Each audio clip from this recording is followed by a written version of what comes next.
बातमी पुण्यात आहे। पुणे पोलिसांनी मनोरमा खेडकर यांच्या घरावर नोटीस लावलेली आहे। काल सायंकाळी त्या चौकशीसाठी हजर झालेल्या नव्हत्या आणि त्यामुळे आज पुन्हा एकदा नोटीस लावण्यात आलेली आहे।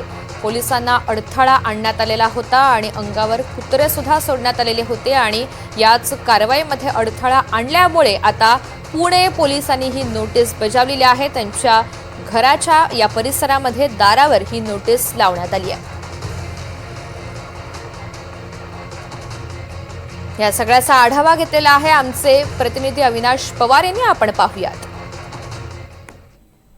वादग्रस्त निलंबित IPS अधिकारी पूजा खेडकर हिची जी आई आहे मनोरमा खेडकर हिने मुंबईमध्ये मुलुंड ते ऐरोली दरम्यान एका सिग्नलवर जेव्हा तिच्या कारला एका मिक्सर टँकरची धडक बसली त्याच्यानंतर तो जो ड्रायव्हर होता त्याला चक्क कारमध्ये जबरदस्ती बसून याच पुण्यातल्या घरामध्ये घेऊन आले। त्याला या ठिकाणी डांबून ठेवलं, त्याला मारहाण केली। अशा पद्धतीने हा सगळा जो प्रकार होता तो लक्षात आल्यानंतर रबाळे पोलीस स्टेशनमध्ये याच्याविषयीचा जो गुन्हा आहे तो त्या ड्रायव्हर सोबत असलेल्या क्लीनरने म्हणजे जो चंदन कुमार ड्रायव्हर होता त्याचा जो क्लीनर होता प्रफुल्ल म्हणून त्याने या सगळ्याविषयीची फिर्याद ही रबाळे पोलीस स्टेशनमध्ये दिली आणि याच मनोरमा खेडकरच्या घरामध्ये ज्या पद्धतीने या ड्रायव्हरला डांबून ठेवून मारहाण झाल्याचा प्रकार लक्षात आल्यानंतर रबाळे पोलिसांनी या ठिकाणी येऊन त्याची सोडवणूक केली।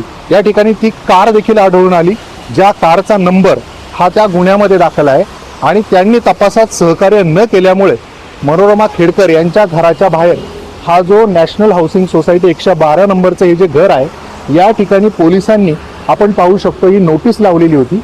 मात्र आता जे फाडलेल्या अवस्थेमध्ये हे सगळं दिसत आहे। तर अशा प्रकारे ही जी आरेरावी आहे ती आपल्या लक्षात येते की कशा पद्धतीने पोलिसांनी जी नोटीस लावली होती ती देखील फाडून टाकण्याचा प्रकार झालेला आहे।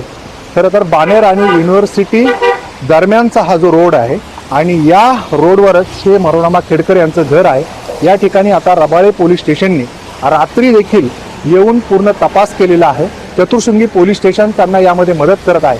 आता या संदर्भातले बाकीचे खुलासे काय होत आहेत, या संदर्भातला कोणता गुन्हा दाखल होतोय, त्यांना पोलीस ताब्यात घेत आहेत का, याकडे आपलं लक्ष असणार आहे। अविनाश पवार, NDTV मराठी, पुणे।